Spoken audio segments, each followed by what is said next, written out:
nous sommes, je sais plus quel jour, mais on est ensemble. Parce qu'on est lundi. On est lundi, merci Aaron. On est lundi, on est ensemble et on va continuer à débriefer ces Jeux Olympiques. On va bien sûr s'intéresser à fond au parcours du basket, au tournoi de basket. D'abord les filles, on parlera aussi des garçons tout à l'heure. Et puis ensuite, on ira comme toujours dans le journal des JO, où Tom n'est pas là, mais on va quand même discuter de toutes les belles médailles qu'on a eues aujourd'hui. Pour en discuter, Erwan est là, en forme, il est chaud. Ah oui, je suis aussi chaud que ce qu'étaient les filles tout à l'heure face au Canada pour le rentrer en liste. Donc c'est dire à quel point ça va être une bonne émission. J'espère. Thomas Larocque qui c'est là aussi. Comment ça va, Thomas ? Toujours très bien, au top. Très bien, Thomas, super. Toujours concis aussi apparemment. Payé au mot, Thomas. C'est ça. J'espère que tu vas être plus bavard aujourd'hui. Je voulais commencer, avant d'aller chez les filles et tout, je reviens de Lille. J'ai hâte que vous y alliez pour voir un petit peu ce qui se passe là-bas. Vraiment. Alors moi j'y suis vendredi. Il y a 50% des gens sur le plateau autour de moi qui vont. Je pense que Thomas la prochaine fois à Lille c'est pour la braderie à Noël, hein, parce qu'il ira pas à Lille. Moi j'ai refusé quand même. T'as refusé d'aller à Lille ? J'ai refusé. Alors je sache, j'étais dans le sud au soleil, je me suis dit non, j'ai pas envie. Je sais pas, j'avais pas la vibe. T'es là mais quand j'étais là après, on m'a proposé il y a 3 semaines, un truc comme ça. Et maintenant que je suis là, j'ai envie d'y aller bien sûr. Bah évidemment, la salle est exceptionnelle. Les 27 000 personnes, Erwan ira vendredi, samedi là pour voir l'équipe de France. Incroyable, super ambiance, la lumière sur le parquet. J'ai vu Team USA, je suis content. Voilà, c'est un rêve de gosse, j'ai envie de vous dire. Le match que j'ai vu hier, c'était un rêve de gosse. Au-delà de toute chose, de voir les Avengers, là, c'était exceptionnel. On a vu un super match. On l'a débriefé longuement ce matin dans Clutch, puisque vous savez que tous les jours à 10h sur la Wuna TV, on est autour de Rémi Réverchon et on discute des matchs de la veille et on se projette sur la journée. Le dispositif des JO chez First Team, vous le connaissez, tous les jours à 10h et tous les jours à 23h. En même temps, il est 23h05 et je sais que tu es devant sur Twitch ou sur YouTube. Je vous propose, les amis, qu'on entre tout de suite dans ce qu'on aime, le débrief, puisque l'équipe de France féminine a remporté son premier match. L'équipe de France a affronté donc une bonne équipe du Canada sur le papier qui nous a donné du fil à retordre sur les dernières compétitions, mais l'équipe de France, Erwan, a commencé parfaitement. On a vu vraiment une perf solide de notre équipe de France féminine. Rassurant et solide, voilà, c'est les deux mots en fait qui me viennent à l'esprit au sortir de ce premier match des Jeux. Il y a eu un début un petit peu hésitant. Mais Toupane a fait des choix rapides pour ouvrir son banc. Et puis derrière, on a vu une équipe de France se mettre en place défensivement d'abord, parce que ça passe toujours comme ça chez les filles avec cette équipe-là. Et puis une fois que défensivement, elles ont imprégné leur rythme, elles ont repoussé les Canadiennes très très loin. Bon, mais derrière, on a vu un match à sens unique.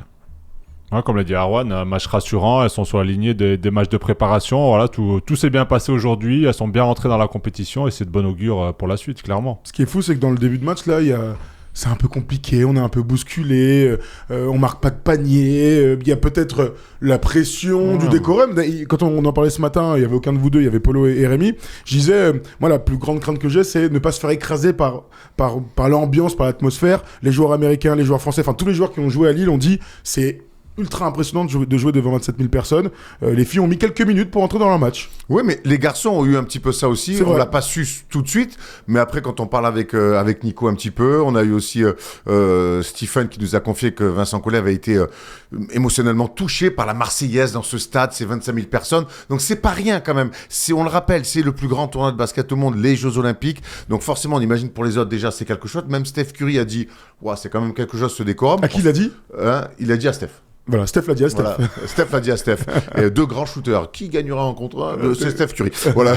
Fin du suspense. Mais donc, on se met à la place aussi des filles qui, comme les garçons, au bout d'un moment, dans ton pays, t'es très attendu. Elles sont, parce que ces filles-là, on les attend à minima dans un dernier carré pour une médaille. Donc, évidemment, il y a toute cette pression, il y a tout ce décorum, il y a cette Marseillaise, il y a cette pression. Ça peut expliquer ce début de match-là. Je vais pas dire que, comme avec les garçons, on a été inquiets. On s'est dit, ouf, elles ont du mal à se mettre en route, et une fois que le moteur est parti, c'est bon. Clairement, le début de match, on est mené 14-18. Alors, pas de mauvaise blague sur la Première Guerre mondiale, mais pour le coup, on est mené... le match et comme la guerre, on les a gagnés, quoi.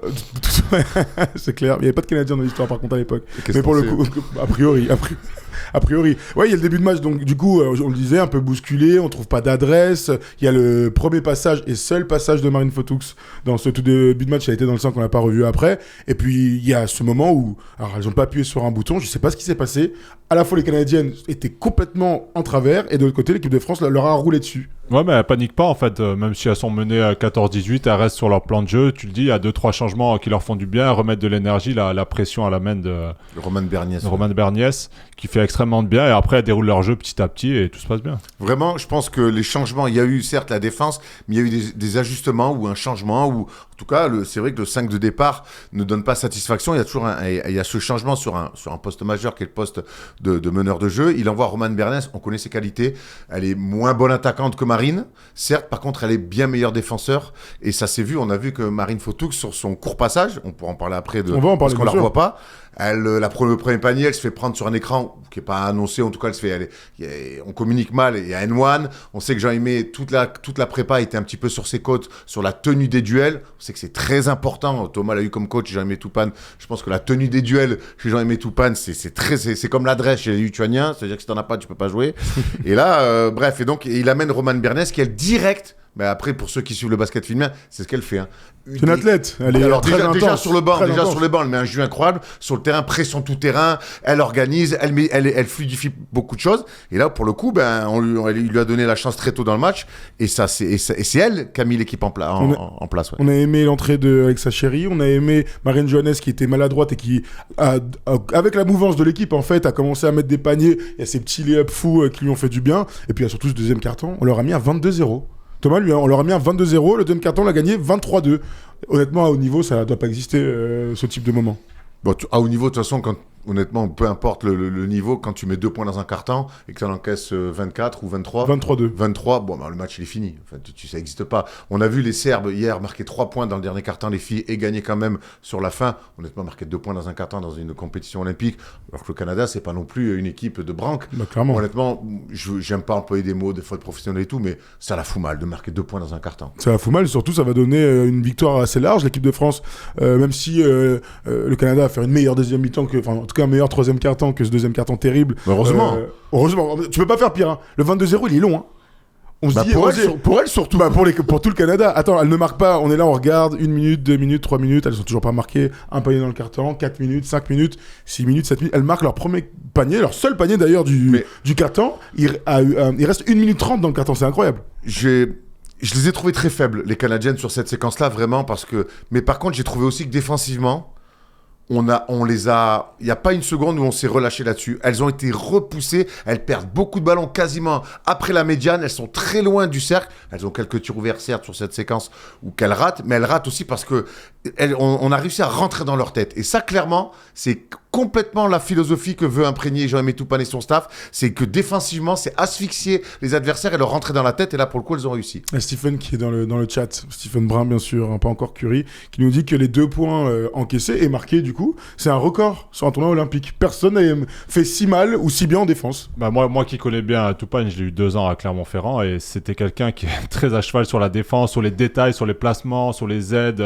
Parfois, on pouvait faire 10-20 fois d'affilée une séquence défensive à l'entraînement. Si le pied n'était pas au bon endroit, si l'attitude au niveau des bras, c'était pas bon. Et on sait que tout son jeu est basé aussi sur son profil défensif et il aime bien faire des stops pour se rassurer et courir derrière, mais c'est vraiment son fond de commerce. Bon, ce qui est bien, c'est qu'on a défendu et qu'on a couru. À l'image de Gabby Williams, par exemple, c'est la première qui me vient en tête. Bon, on connaît de toute façon les qualités de Gabby, de punch, d'agressivité et tout. Elle a été hyper précieuse. Elle fait 6 passes D dans la première mi-temps et elle finit à 8 aujourd'hui. 12 points, 8 passes à 5 sur 10 au tir, 5 steals aussi. Elle sait tout faire de toute façon. Et elle, défensivement, c'est l'une des meilleures en défense sur les lignes arrières. Elle va vite, elle est vite de jambes, elle est costaud. À un moment donné, on l'a vu aller récupérer un rebond offensif. J'ai cru qu'elle allait le reclaquer. Et puis l'année dernière, on a beaucoup, pendant l'Euro, on a beaucoup parlé de l'absence de Marine Johannes en disant sans Marine. Mais on a oublié qu'en fait, il manquait aussi Gabby Williams, qui est capitale. Souvenez-vous, en 2021, Gabby Williams, à Tokyo, elle est fondamentale. Donc aujourd'hui, de retrouver Marine en sortie de banc tribun, mais Gabby Williams, elle est fondamentale. On sait que Marine, il y a des prises de risques, on vit avec, on meurt avec, mais il y a ce jeu-là. Gabby Williams, pour le coup, elle, c'est vraiment celle qui va tout calmer, de mettre en place les choses. Et ça, c'est archi important dans cette équipe-là. Clairement, il y a quelqu'un qui, bien sûr on est en direct, je vous le répète, mais sur YouTube qui nous dit « Quand la Première Guerre mondiale commence en 1914, tous les dominions de l'Empire britannique, dont le Canada, sont appelés à prendre part au conflit. » Voilà. Ça, c'est ma first team qui nous sort des morceaux d'histoire importants. First team University, bro. Tout à fait. Quand on n'est pas très précis sur une information capitale comme celle-ci, merci de venir à notre rescousse. Vraiment, t'es le meilleur. Je le disais du coup, dans la deuxième mi-temps, franchement, l'équipe de France a déroulé. C'est un peu comme ça qu'on peut le voir. Je vais revoir le score. Donc 16-15 dans le troisième quart et 18-22 dans le dernier. Franchement, elles se sont pas fait peur. Et c'est important dans ce moment-là. Non, elles ont déroulé. En plus, elles n'ont pas eu une grande adresse à 3 points, ça veut dire qu'elles ont encore un peu de marge. Voilà, je pense que elles sont sur la bonne voie, elles vont monter en régime petit à petit et moi je la sens bien cette compétition. Ouais, moi je pense qu'on le dit, de toute façon qu'il y a de la place. On va pas revenir sur le creux gérationnel du basket féminin. L'homogénéité du tournoi, voilà, là, plutôt. Voilà, allons là-dessus plutôt. Il faut que des fois les planètes soient alignées. Moi je crois vraiment en cette équipe de France-là qui peut avoir une fenêtre non seulement pour finir première de son groupe, mais surtout pour aller en finale.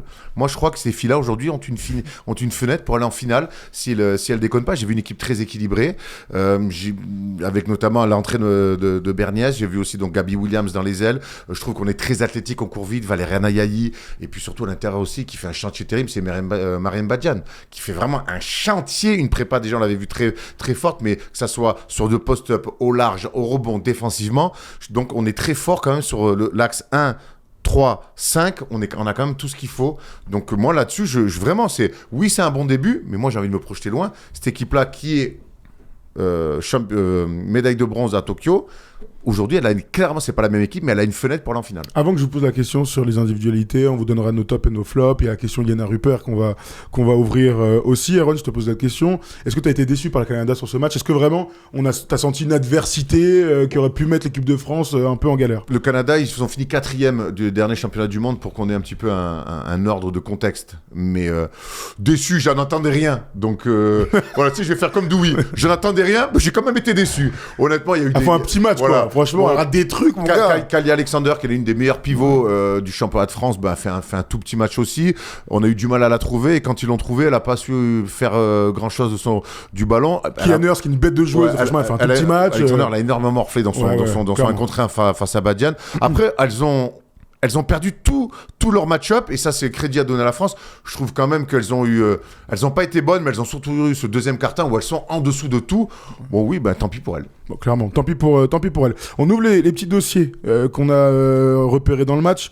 Allez, tu sais quoi, je vais même vous donner les tops et les flops. On va commencer par ça, on reste dans le positif parce que l'équipe de France a donc gagné ce premier match. Voici nos tops. On a choisi, on a déjà un petit peu parlé, Gabi Williams en première, en fer de lance, des stats de très haut niveau. On a mis en avant Mariam Badian, t'en as un petit peu parlé. Elle nous a régalé aujourd'hui, vraiment, d'intensité, d'efficacité aussi. 13 points, 6 rebonds, à 6 sur 14 au tir. Mais elle est installée en fait. N'oublions pas que à Tokyo, c'est Gruda, Miem, il y a un peu de Siak, et que Mariam Badian n'est pas encore complètement installée là-dedans.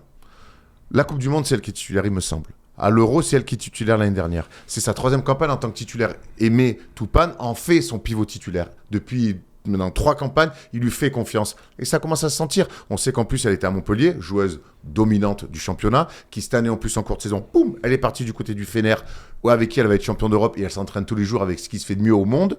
Et ça se voit. Aujourd'hui, c'est une daronne. C'est elle qui prend le relais de toutes les intérieurs qu'on connaît depuis qu'on suit le basket. Et elle est dans cette lignée-là. Je la trouve dominante des 2 côtés du terrain. Elle met des tirs externes. Et honnêtement, elle vient de re-signer au Fener. C'est pas pour rien. Donc, on voit vraiment une fille qui est dans peut-être le meilleur basket de sa carrière. Clairement. Le 3e top qu'on a choisi aujourd'hui, c'est la belle victoire. Parce que gagner de 20 points de manière convaincante aussi, devant le public et tout ça, c'est une entrée en matière qu'on a appréciée.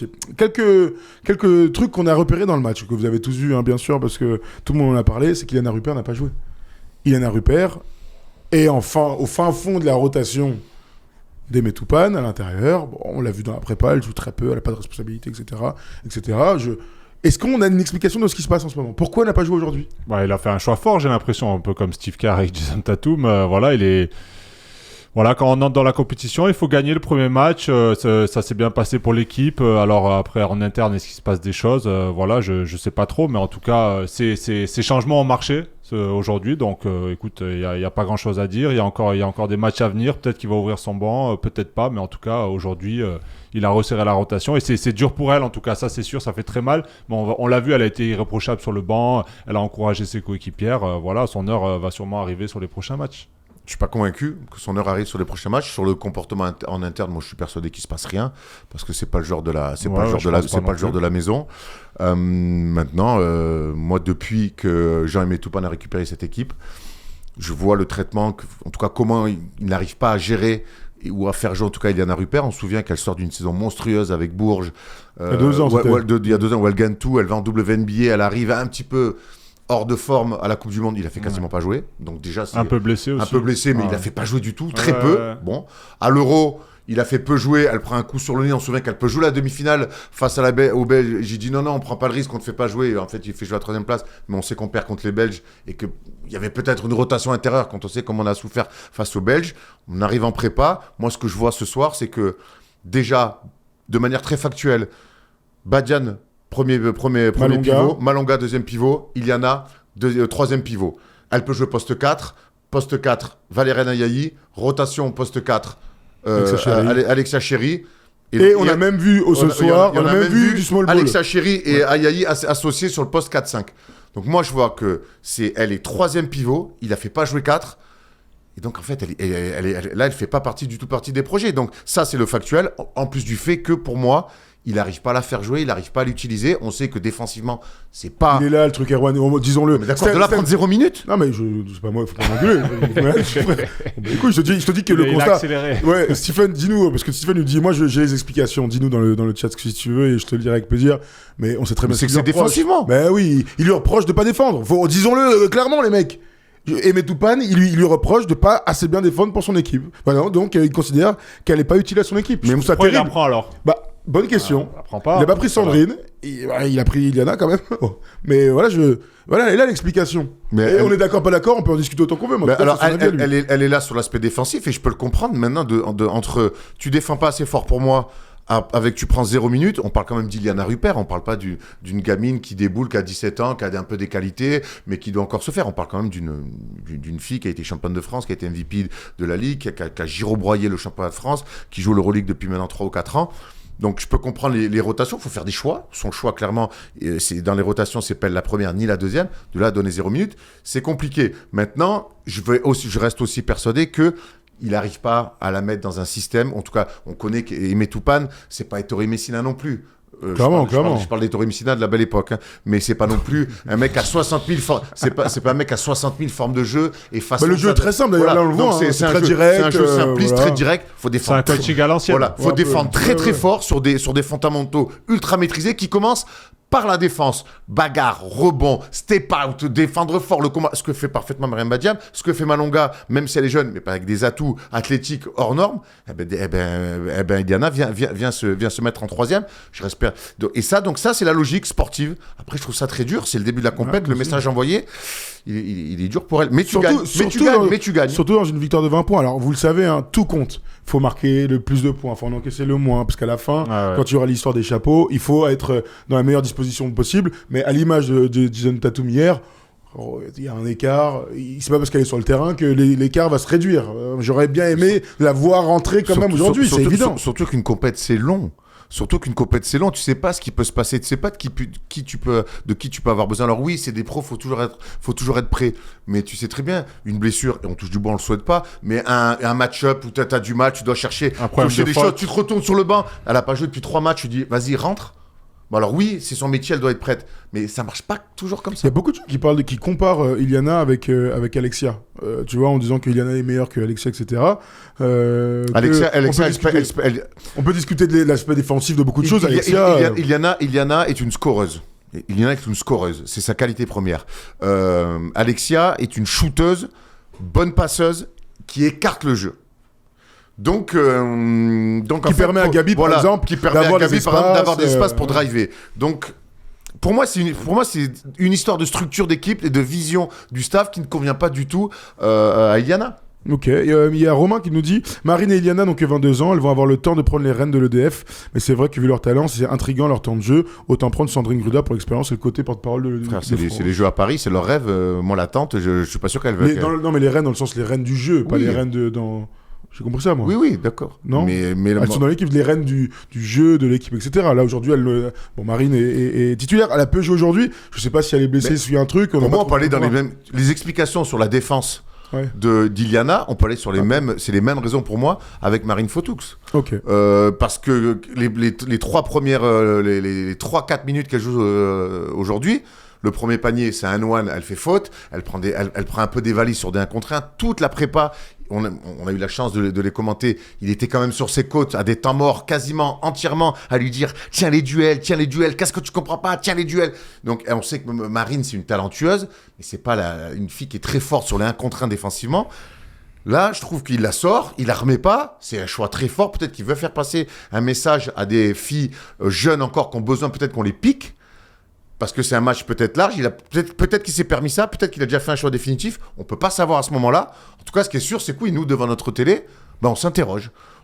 Mais toi, tu sais, tu l'as connu, qu'il est capable c'est un coach dur dans des prises de décision radicales. Ouais, il est très radical. Hein. Après, je peux le dire, c'était un malade mental à l'époque. C'est-à-dire, explique-le. Non, mais dans le sens où là, j'ai des flashs qui remontent. Même moi, quand je vais le dire, j'ai l'impression d'être un menteur, mais on s'entraînait vraiment 7 heures par jour à l'époque. Bon, là, il peut pas le faire à l'équipe de France parce que j'ai un très bon pote à moi qui est assistant, Christophe Léonard, qui est assistant de l'équipe de France. Qui te donne toutes les infos. C'est le mec, tu le mets en porte-à-faux. Et donc, justement, non, pas du tout. Mais là, il me disait qu'ils n'avaient pas le temps de s'entraîner autant. Mais voilà, c'est ce genre d'entraîneur à l'époque qui était tellement à cheval, tous ces principes, qui voulait tellement tout contrôler qu'on faisait 7 heures par jour minimum. Hein. C'est dur pour les joueurs, ça. Quand t'es au Partisan, c'est dur, mais quand t'es en France... À Clermont, des fois, tu faisais 3-4 heures, t'as pas une goutte de transpiration parce qu'il arrêtait tactique. Les pieds, non, c'est pas bon, on recommence. Très dur. Et c'est toujours les mêmes mecs qui se trompent en plus. Hein. Donc, c'est clair. Toi, t'as compris au bout d'une demi-heure et tu tapes 4 heures parce qu'il y a 2 gars Comme qui Des Américains en général, tu connais. Tu t'en sors bien. Bravo, tu t'en sors bien. Prochain match de l'équipe de France, jeudi 17h15 contre le Nigeria. Le Nigeria qui a battu l'Australie dans son premier match. Erwan, t'as regardé le match. Dis-nous un petit mot du Nigeria, s'il te plaît, le prochain adversaire de l'équipe de France. Grosse pression défensive, équipe ultra athlétique. Qui met beaucoup de défense tout terrain vraiment sur les postes 1-2 là. Elles ont complètement éteinte les Australiennes qui n'avaient pas de meneuses, il leur manquait des filles, mais elles ont morflé sur la montée de balle vraiment. Et puis je trouve qu'elles mettent beaucoup d'impact et puis qu'elles jouent avec beaucoup de joie, du cœur, énormément de cœur, bataille au rebond, un peu comme on connaît des équipes africaines. Elles sont à 3-4 au rebond, très athlétiques. On retrouve un petit peu ce qu'on peut retrouver dans le côté athlétique avec le Sud-Soudan chez les garçons. Elles ont gagné leur premier match depuis 20 ans aux Jeux Olympiques. Il y a une âme, il y a un kiff dans cette équipe-là. Donc, il faudra faire attention sur l'entame, par exemple, qu'on a fait face au Canada, face au Nigeria. On pourrait se mettre un petit peu plus dans la difficulté. Il faudrait être dans le combat tout de suite parce qu'elles, c'est leur qualité première. C'est là où elles vont, sur les lignes arrière surtout. Mastic. Honnêtement, moi, elles m'ont bluffé par le côté dur. Elles mettent dedans sur du pick and pop. Elles jouent un basket assez simple, mais plutôt maîtrisé. Ça va être un vrai beau match et un vrai bon premier test. Ok, très bien. Quand on aborde comment le match ? On est favori pour toi dans ta tête pour moi, on est favori. Moi, je te dis vraiment, j'ai regardé un petit peu maintenant quasiment toutes les équipes jouer, à part Serbie, Porto Rico, mais les Serbes, on les a vus jouer en prépa. Pour moi, on est là, on est derrière les Américaines. J'attends de voir les Japonaises qui sont un basket, donc on a vu aujourd'hui très intéressante, on va en reparler, qui est un basket très particulier. Mais pour moi, on est la deuxième meilleure équipe de ce tournoi. Ok, très bien. Bon, l'équipe de France, on en parle mercredi prochain, le soir, et vendredi soir après le match pour débriefer. Et puis jeudi matin aussi dans Clutch, je le disais tout à l'heure. Ce soir, on a pu regarder le très bon match entre les États-Unis et le Japon. On arrive toujours en se disant les Canaries vont démolir leur adversaire. On a vu une première mi-temps très relevée. Les Japonaises nous ont régalé. Victoire 102-76 des Américaines. Mais Thomas, franchement, c'était un super match, hyper agréable à suivre. Ouais, super match. Les Japonaises qui ont joué quasiment en première mi-temps, qui sont accrochées. C'était pas égalité, mais pas loin. Elles ont joué leur jeu. Elles ont énormément mis à 3 points avec les petites meneuses là qui envoient dans tous les sens. Et franchement, elles ont régalé. Elles ont pas eu peur. Elles y sont allées. Malheureusement, après, physiquement, tu t'effondres au bout d'un moment. Un peu comme avec les garçons. En deuxième mi-temps, elles ont complètement craqué. Mais elles nous ont fait kiffer quand même. Elles ont fait des sacrées actions. Il y a des différences de physique. Britney Greener au milieu de tout ça. On rigolait. On disait c'était Anthony Davis au milieu. Donc, là, on ne découvre pas le physique de Britney Greener. Mais là, quand il y a des différences de taille comme ça, on est toujours surpris. Ouais, on est toujours surpris. De toute façon, c'est des surathlètes, les filles. Pour moi, la différence athlétique chez les filles, elle est encore plus impressionnante que chez les garçons. Et là, ça s'est vu. Mais cette équipe-là, elle est très, très sérieuse. Mais je voudrais revenir sur les Japonaises. J'ai regardé la première mi-temps, le match des garçons japonais. J'ai vu la première mi-temps et très très cool des défis au Japon. Franchement, ce basket-là, je sais pas si un jour il te fera gagner. On rappelle qu'elles sont quand même vice-championnes olympiques, mais par contre, quel kiff. Ce basket total d'aller de l'avant, d'adresse, et assumer. C'est ça en fait. C'est pas juste ça rentre, on est content. C'est un basket assumé et c'est un basket finerin qui arrive à contrarier sur des séquences. Elles ont réussi à embêter Team USA rien que ça. Donc voilà. Après on a vu les autres dérouler, l'entrée de Ionescu, AJ Wilson, Chelsea Gray qui fait 13 passes. Regarde, Brenna Stewart en 25 minutes à 11 sur 15, elle est à 22 points, 8 rebonds. Facile. AJ Wilson en 26 minutes, elle est à 24 points, 13 rebonds. Exceptionnel. On peut parler avec Stephen. C'est une joueur extraordinaire. La meilleure joueuse du monde. En ce moment, ouais. Avant, c'était Brenna Stewart, d'après moi. Et là, je pense qu'elle s'est fait passer. Elle est double MVP, WNBA. Ouais, bien sûr. Je pense que AJ Wilson est plus championne et tout, il n'y a rien à dire. Chelsea Gray, elle marque 2 points, mais elle fait 13 passes D, elle est exceptionnelle, elle amène. Elle était maladroite un peu. Elle était maladroite, ouais. Brenna Stewart, elle a mis du temps à rentrer dans son match. Elle finit quand même avec 11 points et 5 passes D. Bref, de toute façon, c'est une armada. Diana Taurasi, on l'a même pas vu aujourd'hui. L'équipe est tellement sensationnelle. Qui sera capable de tenir sur 40 minutes face à cette équipe des États-Unis? Et c'est la grande question qu'on se pose pendant ce tournoi olympique. Dernière défaite des Américaines en tournoi olympique. Il me semble. tu sais, c'est pour que tu brilles. Alors, vas-y. En 92, tu m'as dit ça. À quel stade Des demi-finales. Contre le... non, l'URSS. Oui. On est sur un 3 à la suite. Allez, bravo. Allez, comme vous êtes bon, on fait une énumération des joueurs qui ont disputé, des joueuses qui ont disputé ces demi-finales. Côté russe. Là, si quelqu'un est capable de me sortir les 12, tu sais que Steph est capable de nous dire. Non, pas ça. Là, non. Beaucoup de respect pour la connaissance FIBA, la connaissance FIBA de Steph, mais là, non. Erwan, là, question. Il est sur Google, là. Attends, question. Là, on triche joue en plus, lui. Oui, tu triches, Stephen. On joue à qui veut gagner des millions. C'est la dernière question. Qui est, genre, la meilleure marqueuse ou la star de l'équipe américaine de l'époque? De ce match-là, tu as un seul coup de téléphone à passer. Qui tu appelles pour ça? Pas moi, c'est sûr. Pas moi non plus, je te rassure, j'en ai aucune idée. Qui t'appelle? Jacques Monclar. Tu penses que Jaco peut l'avoir? C'est quoi, on lui demandera quand on va la croiser, là? Je pense que c'est... Je suis pas sûr qu'il ait la réponse exacte, mais je pense que c'est le mec qui se rapproche le plus. Après, dans le basket féminin, c'est faut que j'ai le contact, surtout. C'est ça. Oui, il faut l'appeler, il faut avoir le numéro. Alors, c'est une émission de télé, tu donnes les numéros avant du mec, hein. C'est pas son moment. C'est le moment dans la... Alors, je pense. C'est moins marrant. J'appelle le 17. Je pense que j'appelle Jacques. Jacques, en 92, il est au plein cœur de sa carrière de coach. Jacques, c'est quelqu'un qui suit tous les baskets. Il a une bonne mémoire. Qui a une très bonne mémoire. Non, j'appelle Jaco. J'appelle mon Jaco. Et je partage avec lui, évidemment, après. Qui veut gagner des milliards. Avec plaisir. Bon, écoute, on lui enverra cette séquence, on lui demandera du coup si il peut nous citer des joueuses de cette demi-finale. Il sera là vendredi d'ailleurs à Lille, je pense. Je vais le voir, je lui demanderai. Tu lui demanderas en direct. Parce que ça, j'ai envie de savoir pour le coup. Après, il y a des noms qui vont sortir. En fait, on va dire, bah oui, il y a pas Cyril Soupe. Miller, peut-être. Je pense. Ouais, non, mais voilà, des joueurs comme Lisa Leslie. J'ai envie de regarder. Lisa Leslie. 92, c'est peut-être un peu tôt. C'est un peu tôt, peut-être. Johnson. Harper. Wilson. Allez, comme là on est en train de dériver et qu'il est tard, quand on est fatigué, on est bête. McConaughey.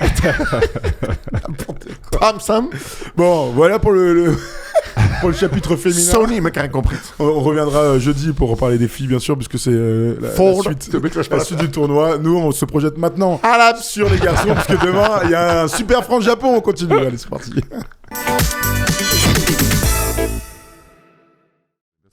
Bon, vous le savez, mais First Team pendant les Jeux Olympiques. First Team pendant les Jeux Olympiques, eh bien, on a un nouvel arrivant dans notre famille, c'est Trade Republic, vous le voyez dans les jingles, etc. Et tous les soirs, on va un petit peu discuter tout ça avec Mathias qui va venir, je pense, samedi pour en discuter. Il a joué au basket. Mathias Le Sort? Non, pas Mathias Le Sort. Mathias, il a autre chose à faire. Il a autre chose à faire, clairement. En ce moment, s'il serait là pour parler de Trade Republic, je pourrais... S'il était là, par contre. Pas belle celle-là. Allez, courage. Allez, on y va. Donc du coup, Trade Republic, juste pour parler de ça.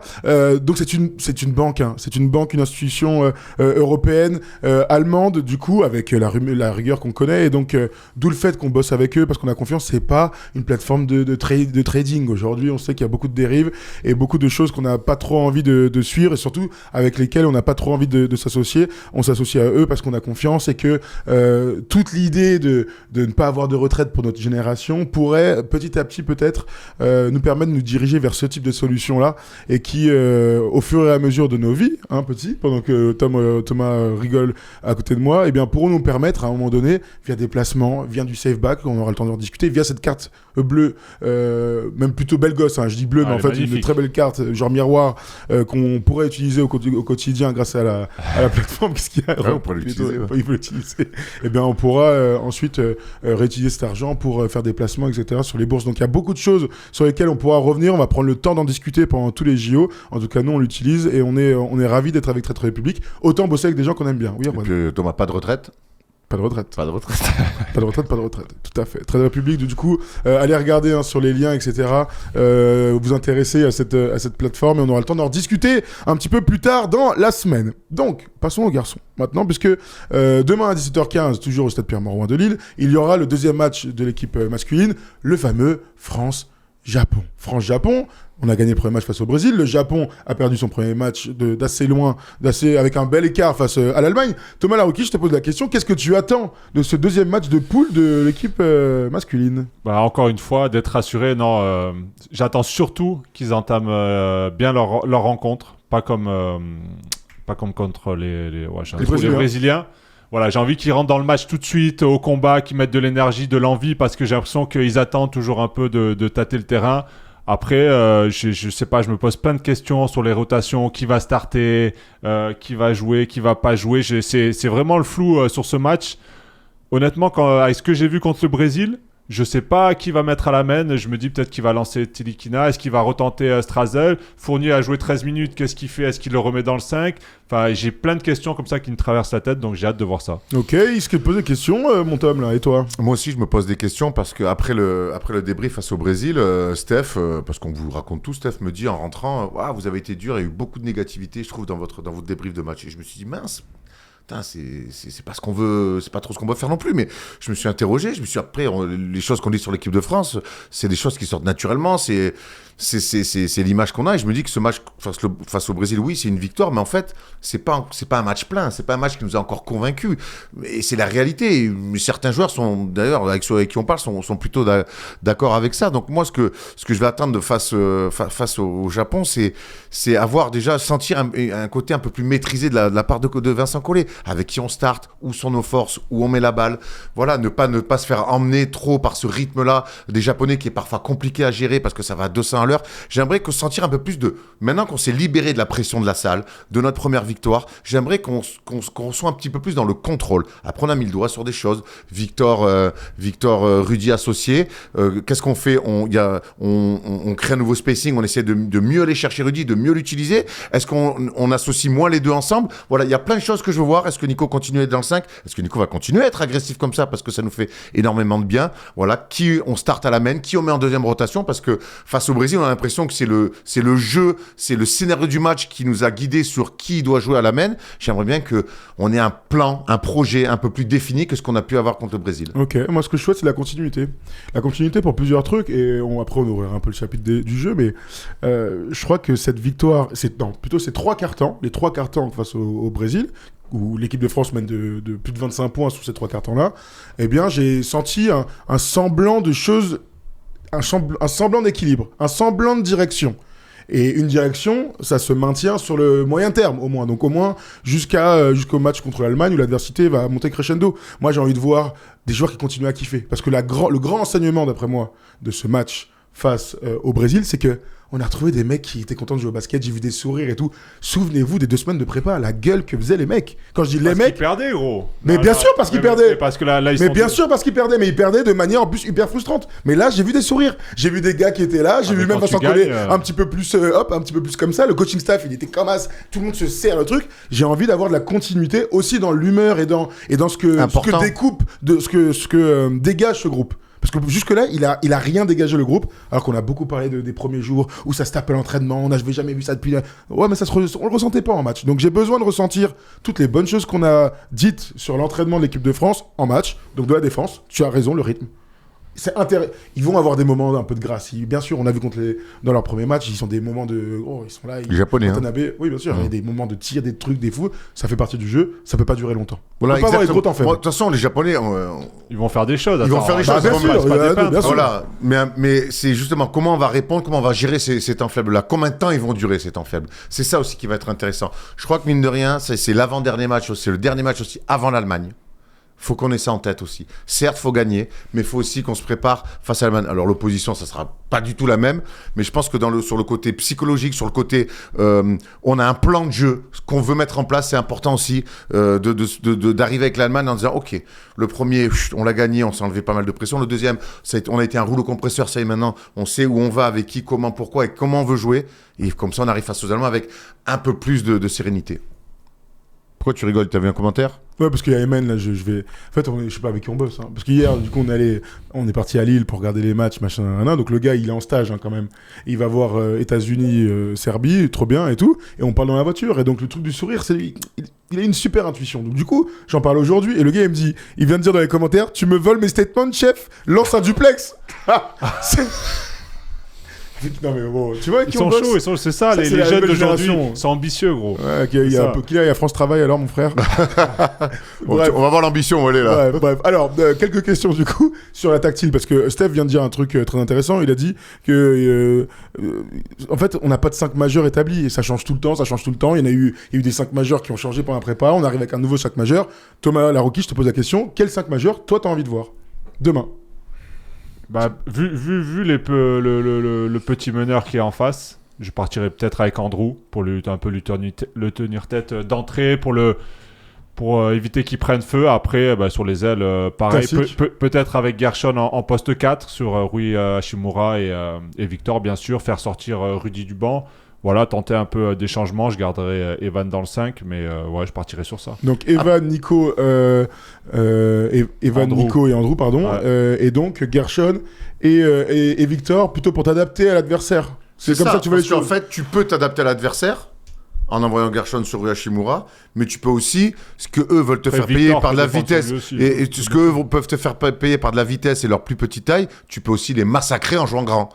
Voilà, moi en fait, il y a plus. Alors qu'est-ce que tu veux voir? Non mais la question c'est qu'est-ce que tu veux voir? Bien sûr qu'il y a plein de trucs. Qu'est-ce que tu veux voir? Moi je l'ai dit dans le dernier débrief, je pense que je suis revenu de l'association Victor Rudy. Parce que peut-être qu'on n'utilise pas bien Rudy, parce que peut-être qu'en fait ça ne marche pas dans un contexte FIBA, parce que peut-être qu'on n'a pas eu assez le temps de le bosser.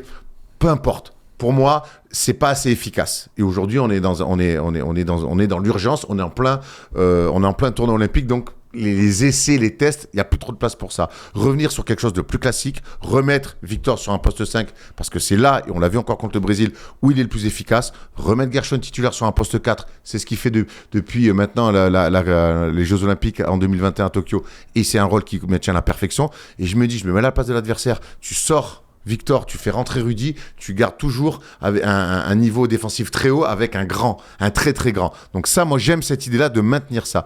Après, il y a aussi l'association peut-être avec Mathias, qui est très bon lui, dans ce contexte qui a des très bonnes minutes. Voilà, mais à voir. Moi je pense que ou Mathias avec Victor ou Gershon avec Victor, mais j'aime l'idée que Victor sorte, Rudy arrive et qu'on garde cette espèce de domination de taille, plutôt que mettre les deux toujours en même temps. C'est un casse-tête à l'intérieur, on va pas se mentir, ils sont tous bons honnêtement. Mathias il fait des super entrées, il impacte, il provoque des fautes, il apporte offensivement, enfin ils apportent tous quand ils rentrent, donc il faut le voir comme une force, non? Il faut le voir comme une force. Oui, c'est une force, mais après, je pense qu'il doit se creuser la tête, quoi. Est-ce que je fais Gobert, Victor? Est-ce que je fais Gershon? Alors attention, après, c'est son métier. Non, mais voilà. Après, faut trouver des réponses tactiques, stratégiques. Faut pas trouver des réponses d'ego. Ou alors, par exemple, tu vois, tout à l'heure, on parlait des filles. Lui, Aimé, il s'est pas embêté avec des égos. Ça, c'est des réponses d'ego, ça. Voilà, il y en a.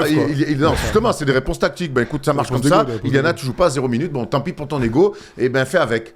Vincent, faut pas qu'il tombe dans le truc de l'ego. Et on sait que c'est avec les garçons, l'ego il est démultiplié. Donc, et c'est pas simple, c'est facile à dire derrière un micro quand je vais me coucher derrière chez moi à Bagnolet-Pénard, en regardant les Sopranos. Mais bon, au bout d'un moment, on veut le mieux pour cette équipe-là. Voilà. Et alors, j'ai entendu ce que vous vouliez. Maintenant, qu'est-ce qu'il va faire? C'est pas la même question. Moi, pour moi, il va rien changer. Voilà. Enfin, peut-être à la même. Tu penses qu'il va faire Mathieu? À la même. Non, je parle à l'intérieur. Pour moi, il Ok, repart non, avec mais Victor et il Rudy. faut Oui, à jouer sur les 5 l'intérieur, majeurs. oui, il repart. Pour vous, il repart sur la Bah, même après, il peut changer au bout de quelques minutes, c'est pas non Non, plus. mais je parle du décisif. cercle. À la Je main, me posais sur le à la 5, bien sûr, à la je peux main, tout pour faire. moi, ce qui risque de changer, c'est à la main, c'est Mathieu Strasel qui avait starté.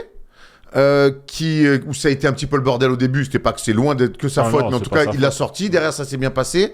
Moi je pense que remettre Mathieu parce que mine de rien si on a gagné, lui tu joues 6 minutes, 5 minutes, tu sors, tu rentres pas du match quand même, faut le digérer. On va avoir besoin de ce garçon là dans des temps faibles où il rentre, envoyer des bombinettes comme il a fait pendant la prépa, donc il va le remettre mais peut-être dans un rôle moins sous les spotlights que d'être meneur titulaire. Et face aux petits meneurs japonais, Andrew, il adore ça, il est né pour ça, il joue au basket pour ça, entre autres, il va se la donner, il va leur mordre les mollets et peut-être que là on peut leur casser du rythme aussi. Donc moi je mettrais Andrew pour starter. D'accord. Très bien, d'accord avec ça? Ah, bah, j'avais dit Andrew aussi. D'accord, voilà. tu restes sur Andrew. Très bien, messieurs. Je vais juste retrouver son nom quand même, parce que quand on dit les meneurs Ouais, japonais et tout, j'ai un trou là. je suis quand même, je suis parti des gens, mais là j'arrive pas à remonter, alors donc c'est catastrophique, je vais remonter quand même. C'était... Bref, on s'en fout, c'est pas grave. C'est Super le Steph joueur. Curry japonais. Tout à fait, j'ai oublié son blast, mais c'est pas grave. Vous allez nous dire dans le C'est chat, un comme Taka, toujours. c'est Taka, je sais pas On va quoi. bien, on se risque pas, confidentiel, comme c'est ça pas vient. catastrophique. N'hésitez surtout pas à nous le dire dans le chat tout de suite, parce que là je peux pas regarder et que ben voilà, tu le trouves frère, vas-y trouve ça. En attendant, on va regarder les cotes de ce match-là. Sachez que la France est tellement favori qu'on a mis un handicap pour que ce soit un petit peu plus équilibré, un peu plus intéressant. Comme toujours, hein, bien sûr, vous le savez, on ne parie pas sur jamais lorsqu'on est mineur et on ne parie pas de l'argent qu'on n'a pas parce que il y a des gros risques de perte d'argent, d'addiction, etc. Donc faites attention. Et si vous voulez nous retrouver sur Winamax, vous créez un nouveau compte avec le code FT10 dans le code promo. Donc demain 17h15, on a mis plus 9,5 Japon, donc 10 points d'écart. Et la France, Et merci Yoshi. Erwan. Merci Erwan. La France est à 1,21 pendant que le Japon est à 3,35. Voilà, il y a un énorme écart. Pour l'instant, il y a peu de cotes. Les favoris ont tellement des cotes faibles que c'est un peu relou de trouver des trucs intelligents à jouer. On préfère jouer des scores et tout. On a passé une Ouais, belle t'as cote toujours avec des Franck. combinés à trouver. Hein, de toute Voilà, façon. T'as absolument. du choix. Hein, sur Alors comment ils Winamax. s'appellent nos meneurs? Vas-y. Ah ben je vais te dire, attends. Non mais comme je suis en train de parler sur un truc un peu important, tu peux attendre 30 secondes et tu nous le dis. 20 ans de métier pour ça, hein, tu sais, parfois je me demande. Hein. On dirait un vieux couple. Arrête de faire le Frère, grossiste, le gars je lui dis c'est quoi le truc, il a dit un mot, Arrête de faire le grossiste avec moi. Mon frère. Kawamura et Dans le micro, Yoshi. dans le micro. Kawamura et Yoshi. Très bien. Voilà. Voilà les deux meneurs japonais de demain, de On petite fait taille. 2 sur 2 à 3 points pour Yoshi et 3 sur 8. D'ailleurs, les Japonais, ils ont shooté à 12 sur 34 face aux Allemands. Et tout à l'heure, les filles étaient à 13-35. Ah, on sait que ça va envoyer. Ça hein, envoie, de hein. toute façon. En 4x10, c'est un truc de ouf. Bon, voilà. Avant de passer à la suite, parce qu'il y a le 3-3 qui commence derrière, je voulais juste vous poser une question. Parce que je pense que vous en avez un peu parlé, mais j'étais pas là hier. Donc une question, on va en parler pendant 2 minutes. Avec tout ce qui se passe autour de Jason Tatum, est-ce qu'on comprend ce qui se passe entre les déclarations de Steve Kerr, entre le temps de jeu de Jason Tatum et tout ce qui se dit autour de Jason Tatum? J'aimerais bien juste avoir vos avis, parce que après, quand il va rejouer, on pourra plus en parler. Moi, hier, je te l'ai dit, je pense que dans ce rôle où ce que Steve Kerr attend de second, vraiment, ce que Devin Booker a réussi à faire, je l'ai dit hier, ce que Derrick White est intrinsèquement, ce que Jrue Holiday était un peu plus intrinsèquement, ben Jason Tatum est une superstar, est un joueur, je dis pas qu'il peut pas faire de playmaking, mais quand on dit playmaking, parce que j'ai échangé un peu avec des mecs dans les commentaires, d'ailleurs, n'hésitez pas, toujours, c'est intéressant, quand on dit playmaking, c'est avoir la balle. Avoir la balle, dribbler, prendre le temps, c'est monopoliser un peu la balle. Aujourd'hui, les Booker, Derrick White, Jrue Holiday, ils font pas ça. Même Steph Curry, il le fait pas, il y en a deux qui le font. C'est Kevin Durant et LeBron James. Et Anthony Edwards. Et Anthony Edwards. clairement. Donc, et Jason Tatum, il a du mal dans ce jeu un peu sans ballon ou dans ce jeu où il faut, sur 2 dribbles, prendre des décisions. Voilà. Après, moi, je trouve que Steve Kerr, il le met dans une situation, quand même, Jason Tatum, c'est une All-Star NBA, c'est un champion NBA, il le met dans une situation très délicate, et lui, il se met dans la merde, parce qu'après le match, il fait « je me sens bête, en FIBA, on peut pas jouer à plus de 10 », il est lunaire un peu, entre les choix qu'il fait fort, et qu'il n'assume pas derrière, là, tu dois pas gérer des joueurs random, là, tu gères Jason Tatum, à voir. Ça m'étonnait que ça explose en interne parce qu'il y a quand même des darons qui gèrent tout ça. Mais pour moi, Steve Kerr, il s'est mis un peu dans la merde tout seul. Il se met dans la merde, Steve Kerr, d'après toi aussi? Moi, je te rejoins. C'est pas quelqu'un qui est capable de jouer rapidement, avoir la balle, passe, couper, revenir écran, tout ça. Il a toujours besoin un peu de garder la balle. Mais moi, je pense surtout que Steve Kerr, il a une énorme pression parce qu'il s'est quand même bien planté à la dernière Coupe du Monde. Aux Philippines. Mine de rien. Et ça a été un gros échec pour lui. Il n'a pas montré une belle image. Il avait une bonne équipe en plus. On peut toujours dire, ouais, il n'y avait pas les stars et tout. Sur le papier, ça restait la meilleure équipe du tournoi. Merci. Et donc, aujourd'hui, contre les Serbes, je pense qu'il a voulu prendre 0 risque, rentrer bien dans la compétition. C'était le plus gros match, en tout cas, sur les 3 pour lui. Il voulait absolument l'emporter. Il savait que les Serbes, sur une crise d'adresse, ça pouvait toujours revenir même à moins 10, moins 15. Il a pris 0 risque. Voilà, il a Kevin Durant qui est rentré, qui a été fantastique. Sur les postes arrière, il n'avait pas besoin de Tatum. Voilà, je pense qu'il a été pragmatique. Ça marche comme ça. Je reste, on gagne. Au moins, j'ouvrirai mon banc après. Sur la très Serbie, bizarre. Moi, ce que je trouve, c'est ça. Ça, moi, je l'entends. Sur la raison basket, je l'entends. C'est très sévère par rapport à une star NBA, c'est très sévère, mais je l'entends. Par contre, dire il va jouer les prochains matchs, je me sens bête de ne pas l'avoir fait jouer. Ça veut dire que, en fait, t'assumes pas ce que t'as fait. Après, il fait l'américain, tu les connais. Ah, mais lui, de toute façon, l'année dernière, déjà, souviens-toi, à Manille, en conférence de presse, c'est une langue de bois incroyable. Je me sens stupide. Il se lave la langue avec du Océdar, lui, je te le dis direct. Moi, je vous ai posé cette question pour que je puisse dire ce que je pense de cette affaire, en fait. Vas-y, on t'écoute alors. Et ça va juste rejoindre ce que j'ai dit en cours de saison, et ça n'enlève en rien le run de playoff exceptionnel des Celtics, ses performances, ça n'enlève en rien le joueur qu'il est, le bête de joueur qu'il est. En revanche, ça le met en face de ce qu'il n'est pas, surtout. Il n'est pas MVP des finales. Il y a une équipe de 12 de Team USA, c'est lui qu'on bench. On parle même pas de Tyrese Haliburton. C'est ok, Tyrese Haliburton. Ouais, c'est ok. John Tatum, il est archi fort, il a plus 21 ans, et ça fait de nombreuses... Ça, je m'en fous. C'est surtout plusieurs campagnes de Team USA. Tu vois, c'est pas comme si t'étais ta première et tout. Et gros, on te dit, frérot, tu ne joues pas. Ça le met juste face à ce qu'il n'est pas. Il n'est pas de la trempe. Et j'enfonce une porte ouverte, mais LeBron, KD, Curry, enfin tous ces mecs superstars, voire il n'est pas de la trempe d'un Anthony Edwards pour qui c'est naturel que lorsqu'il est sur le terrain, il fait partie des meilleurs de l'équipe John Tatum. Il a ce truc de quand il est sur le terrain, il peut passer au travers et il peut ne pas être le meilleur joueur de son équipe. C'est un terrible constat. Ça se trouve qu'il va jouer après, qu'il va être très bon. Tu le mets en équipe de France, c'est le meilleur joueur. On peut discuter de tout ce qu'on veut, mais c'est juste un constat. Je pense, mais... Et la première fois que je me suis dit ça, c'est, enfin pas pour Tatum, mais en général, pour notre sport, c'est Curry et KD aux Warriors. C'est que aussi fort soit Curry, tout le jeu est tourné vers lui, etc. KD, quand il est sur le terrain, il n'y a que quand il y a LeBron qui est sur le terrain qu'on peut se dire que en fait KD n'est pas le meilleur joueur. Vous comprenez ce que je veux dire? Tout à fait. N'importe quel autre joueur sur la Terre, n'importe lequel, et on verra si Victor arrive à être parmi ces trucs-là, il s'y dirige tout droit. Et il y a des mecs qui sont juste naturellement au-dessus. Voilà. Et Jason Tatum ne fait pas partie de cette classe-là. Il y a All-Star et Superstar, clairement. Ouais, grave. Après Superstar. All-Star, ils sont Superstars, mais le mec qui te fait gagner. On se comprend, là on parle de 1, il n'est pas à la table des mariés, quoi. Il est pas loin. Il y a KD, LeBron, Giannis, Kawhi, voilà, c'est cette ligne-là, il est pas à ce niveau-là. Pourtant, il est champion maintenant, donc tu vois, c'est même dur, mais... On l'a vu lors des finales. Non, mais là, on spécule pas. Là, tu te bases sur un choix, et un choix qui est violent. Ah ouais, j'étais très étonné. C'est-à-dire qu'on te donne 0 minutes. Mais gros, la tête qu'il avait et tout. Ouais, mais je le regardais, je fais, ouais, il joue pas, le gars, c'est chaud. Tu peux te dire, il est meilleur que Booker. Moi j'ai jamais dit ça. Non, mais tu peux te dire il est champion NBA, ouais, okay. mais Booker il fit plus. On a déjà parlé lors du débrief. Tu dis ça, Booker il est allé en finale NBA. Oui, bien sûr. 2 fois 40 et c'est le même genre de joueur. Voilà. Après c'est des préférences. Moi mec, il me non, mais c'est toutes les équipes avec qui il joue, frère. Le gros être champion, là on le voit bien, KD c'est un des tout meilleurs joueurs de l'histoire. Bon il a pas eu les bonnes équipes, il a pas eu le bon coach, il a pas eu le bon projet, il a parfois le bon comportement, c'est dur. Mais en termes de basket, c'est un des, tu vois, c'est ce que je veux dire. Bon bref, voilà, on referme cette petite parenthèse. C'était juste, j'avais envie d'en parler avec vous parce que j'ai pas eu l'occasion. Ça nous a fait plaisir, écoute. Et moi ça me fait plaisir. Bon, demain. L'autre basket commence. Le 3-3 commence. Et la bonne nouvelle, c'est que nos équipes de France... pardon, excuse-moi. Le programme de demain pour le 5-5, excuse-moi. Ne m'appelez pas demain. Demain, les gars, c'est la grosse journée. De toute façon, cette journée-là, c'est la meilleure. Hein. Groupe de la mort, 11h, Espagne-Grèce. 13h30, Canada-Australie. Espagne-Grèce, celui qui perd... A priori, ciao. Quasi. A priori, ciao. Donc, et ils vont s'affronter quand même pour surtout l'Espagne. Troisième. Surtout l'Espagne, qui devra affronter le Canada après. Donc pas cadeau. Mort, péril celui qui meurt. C'est pas du tout ça que je voulais dire. C'est quoi, n'importe quoi. Malheur au perdant. Exactement 20 ans de métier. Il t'attendait. Erwan, il a les calembours, moi j'ai les codes de la télévision. Le 17h15. Mon doigt. 18h15 le Japon-France et on finira avec un Brésil-Allemagne. J'aurai la chance avec Léo et avec Jérémy d'être là-bas. Si on se croise comme il y a 2 jours, comme hier. Il de salle, Léo, depuis l'embrouille. Les hooligans. Il doit pointer à la mairie de Toulon là. Et puis les bracelets électroniques à la cheville, je suis pas sûr que ça passe. Ça passe, hein, après. C'est vrai, ok. Ouais. Pas de bouteille d'eau, bracelet, ok. D'accord.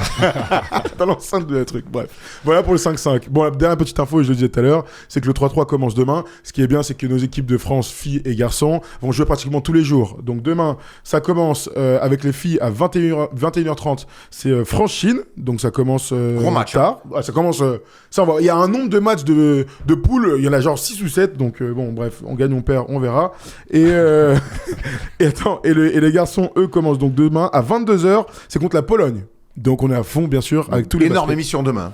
Demain, énorme émission. Absolument, Erwan. Ça va être très très cool de voir tout ça. Pour le basket, on se retrouve demain à 21h, à 10h du matin, pardon, pour faire la grosse preview de France-Brésil. On l'a commencé. Ce sera Erwan, Polo et Rémi pour en discuter. Thomas, tu seras là demain soir avec Arthur et avec Erwan. Voilà pour la page basket. Comme toujours, si tu veux continuer à nous entendre parler de sport, eh bien ça continue maintenant parce que tu es en direct. Sinon, ça se passe en replay sur la chaîne FT Sport avec les JO de Tom. Tom n'est pas là. Ça va être les JO de Thomas aujourd'hui, tout simplement. Merci à toi. Si tu nous regardes en replay, t'es le meilleur.